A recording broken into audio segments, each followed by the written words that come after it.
Hello student, कैसे हैं? उम्मीद करता हूँ आप सभी अच्छे होंगे। तो आज का जो हमारा टॉपिक होने वाला है वो क्लास 11 आईआईटी नीट जैसे एग्ज़ाम के लिए इम्पोर्टेंट है। आयनन ऊर्जा। आयनन ऊर्जा क्या होती है? कोई परमाणु है, उसके बाह्यतम कोश से एक इलेक्ट्रॉन निकालना है। उस इलेक्ट्रॉन को निकालने की कुछ ना कुछ एनर्जी की ज़रूरत पड़ेगी। उस एनर्जी को क्या कहते हैं? हम आयनन ऊर्जा कहते हैं। तो इसको ऐसे समझते हैं, कोई परमाणु है, उसके संयोजी कोश में क्या है? एक इलेक्ट्रॉन है। इस इलेक्ट्रॉन को हमें निकालना है। इस इलेक्ट्रॉन को निकालने के लिए कुछ ऊर्जा लगेगी, तो उसी ऊर्जा को क्या कहते हैं? आयनन ऊर्जा। यानी किसी परमाणु के संयोजी कोश से एक इलेक्ट्रॉन निकालने के लिए आवश्यक ऊर्जा क्या कहलाती है? आयनन ऊर्जा कहलाती है। इसे IE से प्रदर्शित करते हैं। यदि किसी परमाणु से एक इलेक्ट्रॉन निकालना है तो उसकी प्रथम आयनन ऊर्जा क्या होगी? एक इलेक्ट्रॉन निकाल लिया, जैसे एक इलेक्ट्रॉन निकलेगा तो उस पर +1 चार्ज आ जाएगा। अगर हम दूसरा इलेक्ट्रॉन निकाल लें इस पर से, तो उसकी द्वितीय आयनन ऊर्जा क्या होगी? IE2 +2 चार्ज आ जाएगा इस पर, और एक इलेक्ट्रॉन बाहर हो जाएगा। तो इसकी ये क्या है? द्वितीय आयनन ऊर्जा। और यदि इससे एक और इलेक्ट्रॉन निकाल लिया जाए तो इसकी तृतीय आयनन ऊर्जा कितनी लगेगी इस पर? IE3। यानी क्या इस पर कितना चार्ज आएगा? +3। एक इलेक्ट्रॉन और निकाल लिया। तो ये क्या है? जहां IE1 IE2 तथा IE3 क्रम से प्रथम आयनन ऊर्जा, प्रथम, द्वितीय तथा तृतीय आयनन ऊर्जा है। तृतीय आयनन ऊर्जा है। बात समझ में आ गई? किसी भी संयोजी कोश से इलेक्ट्रॉन निकालने के लिए आवश्यक ऊर्जा क्या कहलाती है? आयनन ऊर्जा। किसी परमाणु से एक इलेक्ट्रॉन निकाला तो उसकी प्रथम आयनन ऊर्जा कितनी होगी? IE1। एक और इलेक्ट्रॉन निकाला तो उसकी द्वितीय आयनन ऊर्जा कितनी होगी? IE2। और तृतीय आयनन ऊर्जा IE3। बात क्लियर होगी? जहां IE1 IE2 ये क्या है? प्रथम, द्वितीय तथा तृतीय आयनन ऊर्जा। नोट कर लिया? इसको नोट कर लो। चलो आगे देखते हैं। अब देखते हैं आयनन ऊर्जा को प्रभावित करने वाले कारक। आयनन ऊर्जा को कौन कौन से कारक ऐसे हैं जो प्रभावित करते हैं? आयनन ऊर्जा को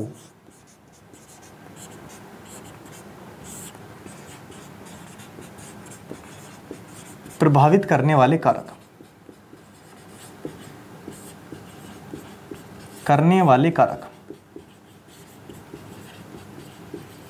चलिए देखते हैं कौन कौन से हैं। सबसे पहले देखते हैं परमाणु आकार। परमाणु आकार। अगर मैं परमाणु आकार की बात करूं कि परमाणु का आकार जितना छोटा होगा, छोटा परमाणु, तो आयनन ऊर्जा उतनी अधिक होगी। आयनन ऊर्जा कितनी होगी? अधिक। और परमाणु का आकार बड़ा है तो आयनन ऊर्जा कितनी होगी? बड़ा परमाणु, आयनन ऊर्जा कम। यानी कि परमाणु आकार छोटा होने पर आयनन ऊर्जा अधिक होती है। आयनन ऊर्जा का मान अधिक होता है। तो कैसे लिख सकते हैं इसे? कि आयनन ऊर्जा डायरेक्टली व्युत्क्रमानुपाती हो किसके? परमाणु आकार के। परमाणु आकार बढ़ने पर आयनन ऊर्जा का मान घटता है, और परमाणु आकार बढ़ने पर आयनन ऊर्जा का मान बढ़ता है। आयनन ऊर्जा कब बढ़ेगी? जब परमाणु का आकार छोटा होगा, क्योंकि छोटे परमाणु से इलेक्ट्रॉन निकालना कठिन होता है। और परमाणु का आकार बढ़ेगा, आयनन ऊर्जा कम होगी, क्योंकि बड़े परमाणु से इलेक्ट्रॉन निकालना आसान होता है। इसको नोट करो।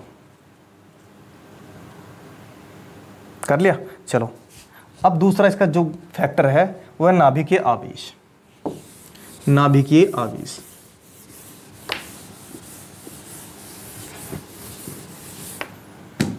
नाभिकीय आवेश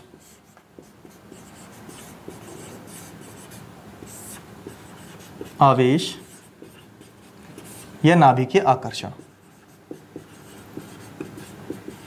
अब ध्यान दो, नाभिकीय आकर्षण जितना अधिक होगा, Z, नाभिकीय आकर्षण जितना अधिक होगा तो किसी इलेक्ट्रॉन को निकालना उतना ही कठिन होगा, क्योंकि वो नाभिक से बंधा रहेगा एक इलेक्ट्रॉन। ये नाभिक है और इससे एक इलेक्ट्रॉन क्या है, इस तरह से इसके संयोजक कोष में एक इलेक्ट्रॉन है। नाभिक से आकर्षण अधिक है इसका, क्योंकि छोटा परमाणु है। तो नाभिकीय आकर्षण जितना अधिक होगा, आयनन ऊर्जा उतनी अधिक होगी। बात क्लियर होगी। तीसरा फैक्टर है इसका इलेक्ट्रॉनिक विन्यास। इलेक्ट्रॉनिक विन्यास समझते हैं। देखो, अपूरित कक्षक, अपूरित कक्षक,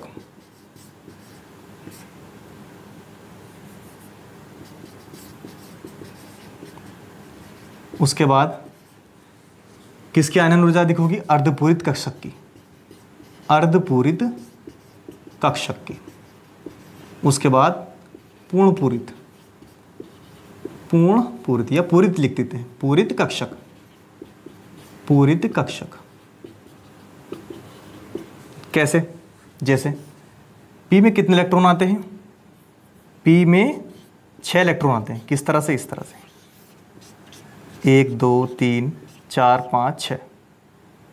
तो अपूरित कैसे होंगी, यदि P में 1 है, 2 है, 4 है, 5 है, ये कैसे होंगे, पूरित। अर्धपूरित जब P में 3 इलेक्ट्रॉन होंगे, और पूर्णपूरित यानी पूरित जब P में 6 इलेक्ट्रॉन होंगे। ठीक है, इसको एग्जाम्पल के माध्यम से हम समझेंगे, इसको नोट कर लो। यानी कि अपूरित कक्षक की जो ऊर्जा होगी वो अर्धपूरित की तुलना में कम होगी, और सबसे अधिक किसकी आयनन ऊर्जा होगी, पूरित कक्षक की। बात क्लियर होगी। चलो आगे देखते हैं। अब देखते हैं अगला फैक्टर। अगला फैक्टर क्या है, आयनन ऊर्जा की आवर्तिता। आयनन ऊर्जा की आवर्तिता, आयनन ऊर्जा की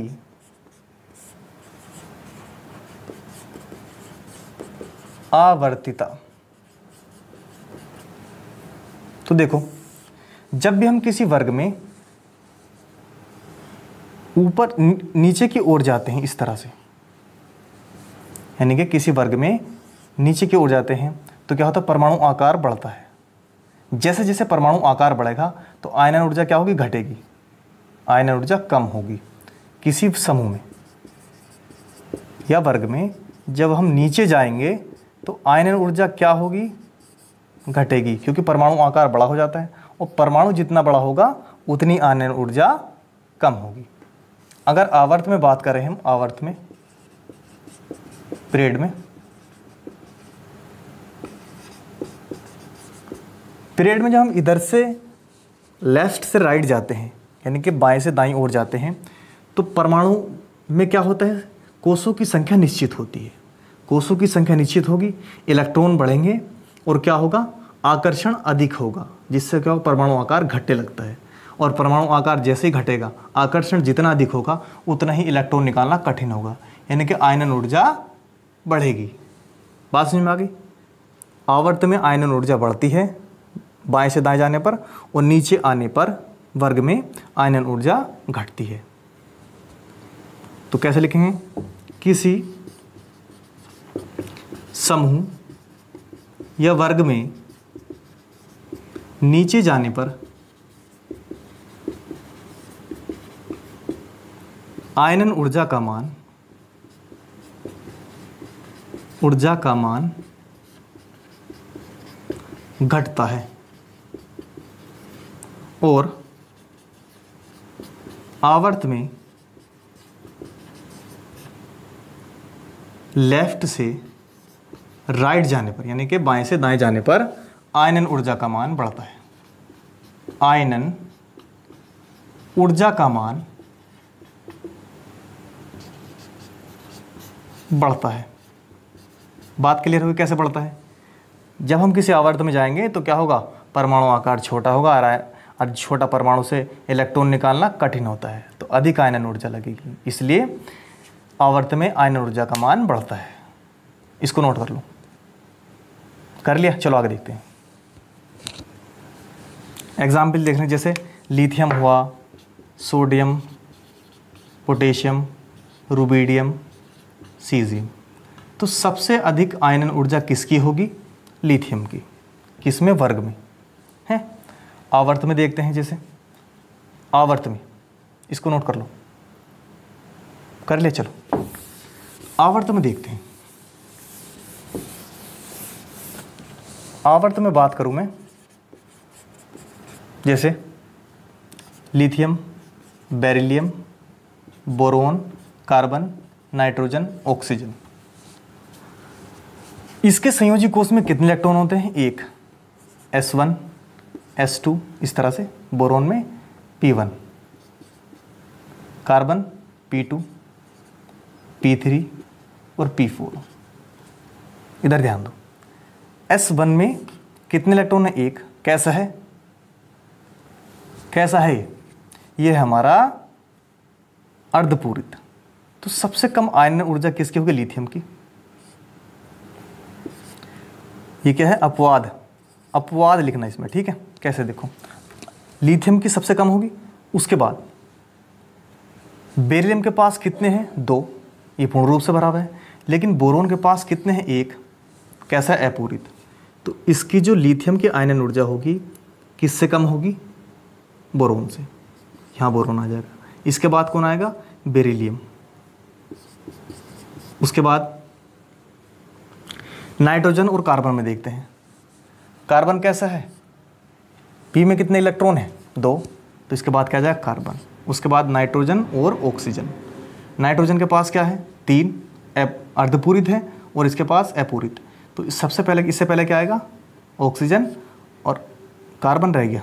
तो बेरिलियम के बाद क्या आएगा? पहले कार्बन आएगा और कार्बन के बाद ऑक्सीजन और ऑक्सीजन के बाद नाइट्रोजन। तो आवर्त में क्या है? अपवाद है। आवर्त में अपवाद है। बात क्लियर हो गई? ठीक है, चलो नोट कर लो इसे। आगे देखते हैं। अब देखते हैं लास्ट जो फैक्टर है इसका, परिरक्षण प्रभाव। परिरक्षण प्रभाव। परिरक्षण प्रभाव। परिरक्षण प्रभाव क्या है? किसी परमाणु के संयोजी इलेक्ट्रॉन पर नाभिकीय आवेश, यानी कि किसी परमाणु के संयोजी कोष, जो संयोजी कोष है उसमें इलेक्ट्रॉन पर नाभिकीय आवेश पर क्या प्रभाव पड़ता है? यानी कि किसी में हमने उसके आंतरिक कोश में इलेक्ट्रॉन भर दिए तो उससे क्या होगा? उसका आकर्षण बढ़ जाएगा। इसको ऐसा समझो, किसी परमाणु के संयोजी इलेक्ट्रॉन पर, परमाणु के संयोजी इलेक्ट्रॉन पर नाभिकीय आवेश, परमाणु के संयोजी इलेक्ट्रॉन पर नाभिकीय आवेश आंतरिक कोशों में, आंतरिक कोशों में इलेक्ट्रॉन भरने पर नाभिकीय आकर्षण बढ़ता है। नाभिकीय आकर्षण बढ़ता है।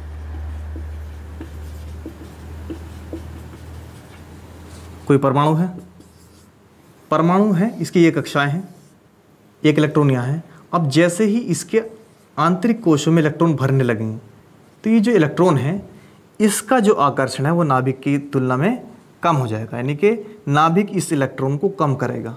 और जब इस इलेक्ट्रॉन को कम करेगा तो इस इलेक्ट्रॉन को निकालना आसान हो जाएगा। तो आयनन ऊर्जा पर क्या प्रभाव पड़ेगा? कि परिरक्षण प्रभाव जितना अधिक होगा आयनन ऊर्जा उतनी कम होगी। आयनन ऊर्जा उतनी कम होगी। इसको नोट करो।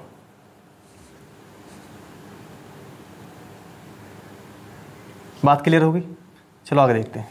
अब देखते हैं हम इलेक्ट्रॉन लब्धि एंथैल्पी। इलेक्ट्रॉन लब्धि एंथैल्पी, इसको नोट कर लिया? चलो इसको मिटा देता हूं।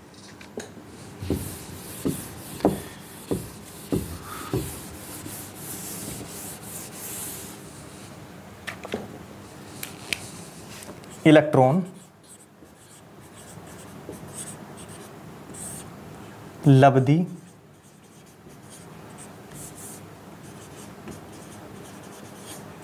एंथैल्पी, इसे EA से दर्शाते हैं। यह electron gain enthalpy. Electron gain enthalpy क्या होती है? जब किसी परमाणु के संयोजी कोष में एक इलेक्ट्रॉन प्रवेश कराते हैं, यानी कि अब हमें आयनन ऊर्जा में क्या था, इलेक्ट्रॉन निकाला था, तो उसमें एनर्जी वेस्ट हुई थी, खर्च हुई थी एनर्जी। लेकिन इसमें क्या होगा, एक इलेक्ट्रॉन बाह्यतम कोष में प्रवेश कराना है हमें। अब जैसे ही हम एक इलेक्ट्रॉन प्रवेश कराएंगे बाह्यतम कोष में, तो उसमें क्या होगा, कुछ एनर्जी लगेगी, और जो एनर्जी लगेगी उसे क्या कहते हैं हम, इलेक्ट्रॉन लब्धि एंथैल्पी कहते हैं। तो कहते हैं, ध्यान देना, किसी परमाणु के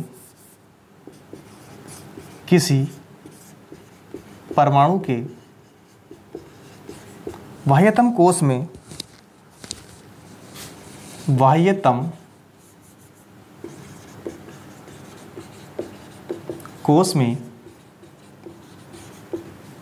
इलेक्ट्रॉन प्रवेश कराने पर, एक इलेक्ट्रॉन प्रवेश कराने पर उत्सर्जित ऊर्जा क्या कहलाती है, इलेक्ट्रॉन लब्धि एंथैल्पी कहलाती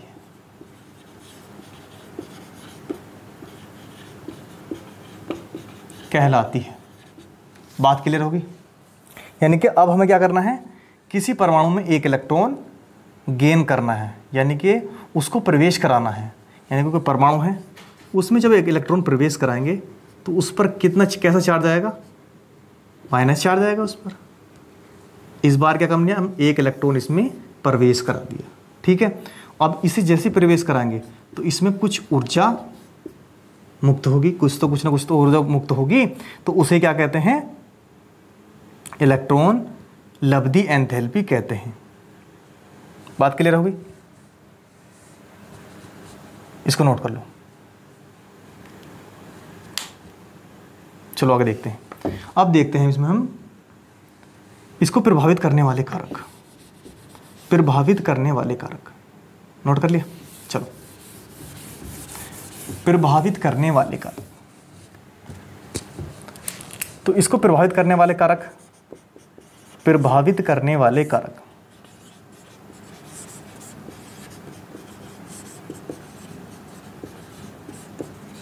सबसे पहले देखते हैं परमाणु आकार।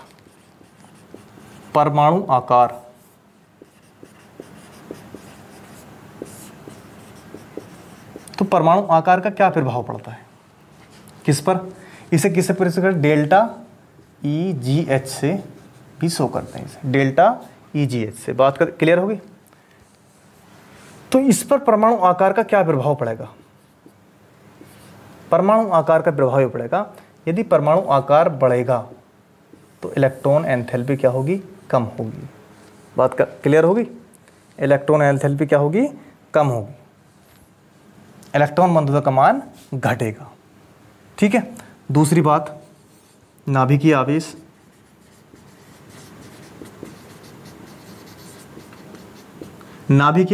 यानी नाभिकीय आकर्षण जितना अधिक होगा, इलेक्ट्रॉन एंथैल्पी उतनी अधिक होगी, क्योंकि इलेक्ट्रॉन को क्या होगा, अपनी ओर आकर्षित करेंगे, जिससे इलेक्ट्रॉन प्रवेश कराने के लिए क्या होगा, अधिक ऊर्जा उत्सर्जित होगी। तो नाभिकीय आवेश जेट के समानुपाती होगी। बात क्लियर होगी? तीसरी बात, परिरक्षण प्रभाव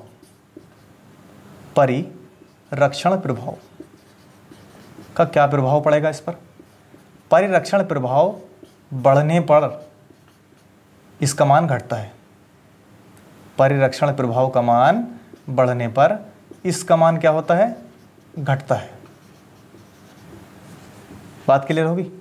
और जितना परिरक्षण प्रभाव अधिक होगा इसका मान उतना ही कम होगा। बात क्लियर होगी? चलो इसको नोट करो। अब देखते हैं इसको आवर्तिता, इसकी आवर्तिता देखते हैं।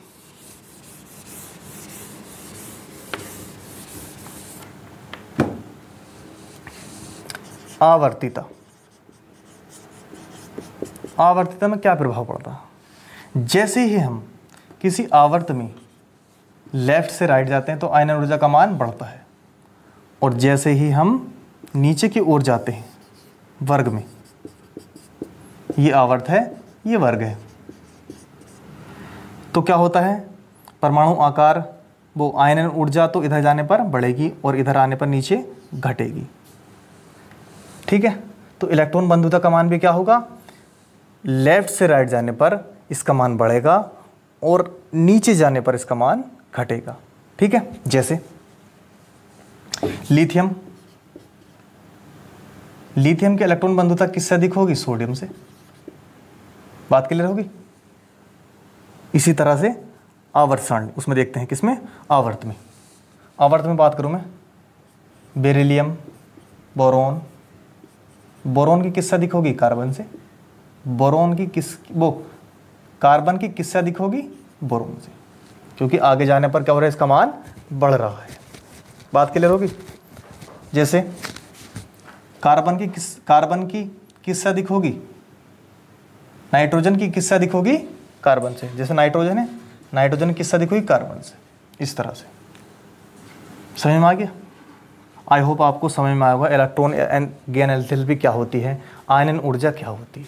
ठीक है, आपको वीडियो अच्छी लगी तो चैनल को सब्सक्राइब करें और ज़्यादा से ज़्यादा स्टूडेंट को शेयर करें। आप मिलते हैं आपसे नेक्स्ट वीडियो में, इसलिए हमसे जुड़ रहे हैं। बाय।